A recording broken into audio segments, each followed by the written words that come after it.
75వ వన మహోత్సవం సందర్భంగా భద్రాచలం పంచాయతీ కార్యాలయంలో ఏర్పాటు చేసిన స్వచ్ఛదనం పచ్చదనం కార్యక్రమంలో ముఖ్య అతిథిగా పాల్గొని ర్యాలీని ప్రారంభించిన భద్రాచలం ఎమ్మెల్యే డాక్టర్ తెలగం వెంకట్రావు.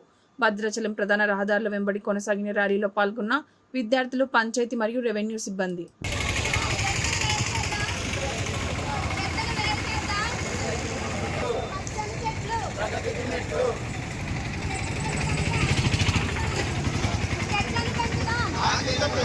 చెట్లను పెంచుదాం, చెట్లను పెంచుదాం, ఆక్సిజన్ పెంచుదాం. తడి పొడి చెత్త వేరు చేద్దాం, తడి పొడి చెత్త వేరు చేద్దాం, తడి పొడి చెత్త వేరు చేద్దాం, తడి పొడి చెత్త వేరు చేద్దాం, తడి పొడి చెత్త వేరు